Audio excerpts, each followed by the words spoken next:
welcome to a session in this symposium on vision and optics.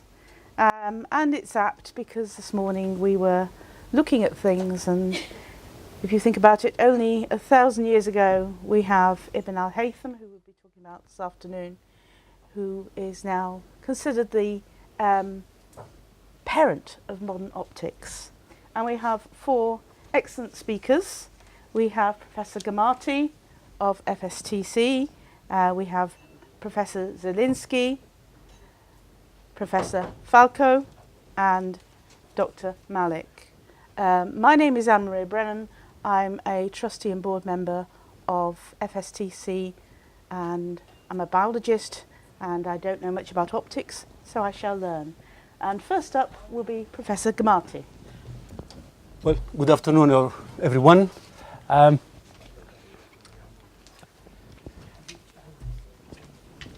My plan of the talk this afternoon will be to talk about optics and the International Year of Light, which I was heavily involved in, and the contributions that I managed to find from what we refer to as the Golden Age.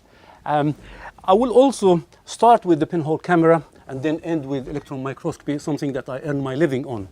And then before I do that, I will go and say, well, all right, has ancient science, so to speak, helped us with something that we all are enjoying? So I will introduce a concept called the light-emitting diode and see where microscopy in particular has been useful in its development, as we can see now. And then I will shut up before the chair tells me otherwise. The whole thing started by, particularly for this talk, when an interview with two leading historians of science from Max Planck Institute gave an interview on the importance of light in our lives. And the question was referring to the work of René Descartes and all the work that he has done there. And the questioner was saying, did it start actually with the French scholar, or was there something before that? And the answer came that actually it was with the Greeks, and perhaps until today, these ancient theories from the Greeks assume that the eye emits a kind of side beam that scans the objects. And of course, they were dismissing all of that, which are all dismissing it.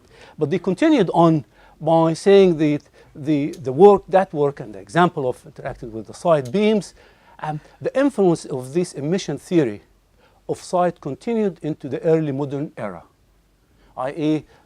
the Kepler work, and carried on Descartes also and co. The whole thing was new to them at that time. Following from that, I started seeing, all right, can they go back a bit? And yes, they managed to go back to the Moist school and discussing some of the recent discoveries that they also dabbled with shadows, plane, concave, and convex mirrors, as well perhaps as the Camera Obscura. I was in discussion with a number of historians of science at the time, and I said, well, actually, this is silly. At this moment in time that we just start with the Chinese and jump 2,000-3,000 years and become, here it is. Has there anything been happening during the Muslim era, as we were all discussing? And unfortunately, they were not happy with what I was saying, and the discussion carried on, and the view came and said, well, actually, Mohamed, what do you think your Ibn al-Haytham has done to us? Just show me one thing that Ibn al-Haytham has done that we are still using until today. When you challenge a scientist like that, he either says none, or he will go to his lab or books and the rest of it and just bring the evidence, which what I done. While I was doing that, I remembered a cartoon that one of my ex-heads of departments was teasing me with. And I said, well, are we going back into all of this nonsense again? But anyway, I said, I'm not going to go into any of that. when I looked at the contributions from that time, I found that people who have really talked specifically about optics, dioptrics, characteristics, and all of that, and having names like Al-Kindi, Costa ibn Luqa, Ahmed ibn Isa, and Al-Ala ibn Sahl. And when I looked at Ibn al-Haytham, Abu Ali himself, I found that he wrote specifically using the word light, but also in more than one context, on the light of the moon, on the halo and the rainbow, on the parallaxes, on the formation of shadows, on the burning sphere. Very, very important manuscript actually in here, and so on and so forth. To me, and over the last 10, 15 years since I started really looking more and more at the contribution, particularly of Ibn al-Haytham, I found that his use of mathematics and the mathematization that he has introduced into physics and the sciences that he was dabbling is very important. In addition, what we as scientists, and as I said, I'm not claiming to be a historian of science, but a scientist, the methodology that I use and my fellow scientists use, the foundations for it was laid down by Ibn al-Haytham. So the Camera Obscura, and there is a big debate on that one, and I'm one of those who believe that Ibn al-Haytham did not develop the dark room as an imaging tool. But actually, when I look at what he has contributed, I go back and have some remarks which I'll be perhaps talking about later on if I allow the time. And particularly when I look at that example of the light and the image, and I know that there are some in the history of science who says, no, he did not even see an image. And I just couldn't understand that experiment if that is true. And that is flipped upside down. But it's very simple pinhole camera, and if you bring it close, you see that the image is enlarging, and if you have opened up the hole, you have a blurred image. And Ibn al-Haytham must have seen all of that, even though he did not talk about it as an imaging tool. So I look at modern electron optics, because that's what I've been doing for the last 40-odd years. It is a machine which is similar to the optical microscope in many ways, except that the power of able to resolve objects goes down to 0.1 of a nanometer. A nanometer is, if I take a piece of my hair, it is 1/100,000th the thickness of my hair. So they are actually going one order of magnitude even lower than that in microscopy. Optical microscopes give us a couple of 100 nanometers or so in a good day. Just to show you where are we with this development, when you have in optical microscopy the photon crossing a boundary between two media, we have something which we refer to as Snell's law. And in France, René Descartes actually came to the same conclusion as well, to Snellius. So you have an incident and a refracted beam in here. And in the electron microscope, if you have the electron moving from an area with a potential V1 to 1 of V2, you have the similar principle carrying on. That's what also before Snellius, several hundred years, actually Al-Ala ibn Sahl wrote this around that time, although that is a manuscript that was copied many, many years later than that. The road to high resolution microscopy, i.e. to get the highest resolution, we need to be taking care of a number of aberrations in the instrument. We refer to them as either diffraction limits, if you have the holes which are very small indeed, and one called the chromatic aberration, one called the spherical aberration. That's the chromatic aberration. Electrons which are coming into the aperture or the lens aperture with different energies will focus at different spots in here. So you don't have a single spot for the electrons to focus at. We take a disk of least confusion in here to do that. The other one is referred to as the spherical aberration. And here, because of the finite size of the hole that the electrons or the light go through, you have a different area whereby also the electrons are focusing. So they don't focus on a single spot. And spherical aberration in particular has been eluding us in electron microscopy since the invention of electron microscopy back in the 30s, until about 15 years ago, where in Cambridge, Andrei Kavanik and a group of scientists managed to find a solution for it.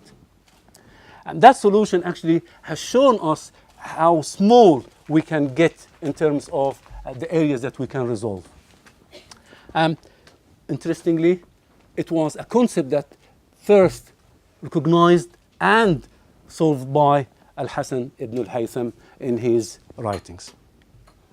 That's the electron microscope in schematic. You have a source of electrons and then many lenses in the transmission and smaller number of lenses in the scanning electron microscope. How does it look like? It is actually, if you remember, and some of you must remember, the old television sets. And at the back of here, we have something which we used to call the electron gun. Oops. And that is the electron gun. The electron microscope is exactly the same concept. That's the electron microscope's large instruments. In Yorkshire, we are much poorer people, so that is my development. It's something that you can have in your pocket, and I wouldn't dare bring one with me because we were going into the House of Lords yesterday and I could have been stopped. But that is what I have done with my developments in here, and we all trying in microscopy to reduce the effect of spherical aberration.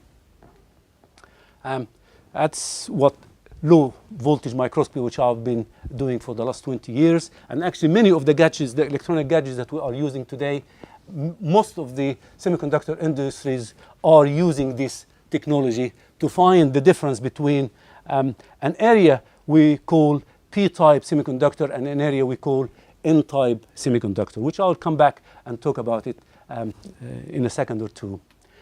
Light is very important for us. Without this light, I wouldn't be able to see all these great faces in front of me today. But it has actually been with us for many years, and I'm not going to commit myself to how many years, just in case someone says it started 5,453 years and 2 months and 11 days. But anyway, but sunlight in particular has been has been now known to be very important, particularly for stuff like vitamin D, which is manufactured in the skins and when exposed to the sunlight. In the UK alone, we get about 90% of that from sunlight and 10% of it from food. There are people, about 2/3 of the UK residents lack in vitamin D. And more because we are under roofs and rooms like this which are not lit with the proper lighting. I can carry on and go about that, but I'm not going to add and more. I'll just say a word or two about the light emitting diode. Diodes are two pieces of material like silicon, whereby you can put one material into an area to call it a P-type and one to call it an N-type. And you can imagine that by having the equivalent of a golf ball in a football pitch. It changes the characteristics of that material completely. And that's what all of these gadgets that we are playing with are because of that discovery. When you bring these two pieces together, the holes and the electrons combine and light comes. but it comes with a different color depending on the properties of the P area and the N area. And people have discovered lasers over the last 40, 50 years and have different colors of the LED, but we have not been able to discover the blue one until recently. But look at the economy of saving that we can make in here. 20% of our electricity, of our energy is used in electricity. The LED, this type of guys in here, use about a sixth of the energy to produce the equivalent luminescence. Looked at the Department of Energy in the US and found that a projected savings about $30 billion per annum can be achieved if incandescent lights can be replaced with LEDs. Associated with that, and although I know that some people don't believe in the global warming and all of that and the environment, but it is truth. And it is not coming from an Arab with Arabica Veresta. No, it is true that all scientists believe in. 3 minutes, okay, I'll try to be as quick as possible. So here is a good deal more about the LEDs. But making them, as I said, depends on the material that we are using. And three Japanese, one of them in American citizenship, back in 2014 got the Nobel Prize for discovering the blue laser, which allowed us to see the LEDs that we are now using more and more in many houses. Just a small addition into the LED can last about 100,000 hours in comparison to the ordinary lights that we use for 1,000 hours or so. The people who have actually managed to develop the material, which is called gallium nitride, and that is a schematic diagram of it that I've taken from Professor Humphreys from Cambridge, showing how these are two different materials, the black and white that we are seeing in here. And here is how to make this one sharp. And of course, it is not sharp in here. Here it is. And you can see that one layer is sharp and one layer is not sharp, and we need to get them both sharp. Electron microscopy was the tool that allowed us to get that, and today we are enjoying this one, at least in the last year or two, white LEDs because of it. Just finally to talk about the late Ahmed Zewail, who was taken from us just recently, whereby by shooting a beam of lasers on the filament of the electron microscope and allowing only a pulse of electrons to come, and then that pulse, as it is traveling down in here, it spreads. And then particularly for biological samples, and I don't have time to go through that, is very, very important. So we can see a 4D electron microscopy that we are dealing with. So again, that was very important to produce, but it was allowed to produce because we can solve the spherical aberration of the electron microscope, i.e. we have still depended on the discoveries of people like Ibn al-Haytham and others. The Hubble telescope, that's the first image was collected, and it was about a $10 million project. And they've discovered that the images that they were collecting were rubbish. One of the astronauts was a physicist. He went in space and managed to solve the spherical aberration of some of the mirrors that they were collecting, and look at the image after he'd done that. Amazing. So in conclusion, people like Ibn al-Haytham and other golden age scientists contribute a huge deal that we are still enjoying today, and we are building on top of it. Ibn al-Haytham contribution in optics and all of that, actually, and his methodological systematic scientific approach is enormous. I end by referring to some of his talk here in his book, and hope that people, when they and I should use that a lot with my students, that we criticize premising and exercising caution in drawing conclusions, employ justice and not be follow prejudice, and take care in all that we judge and criticize, that we seek the truth, not the Arabica barista, but the truth, and not be swayed by opinion. Thank you very much.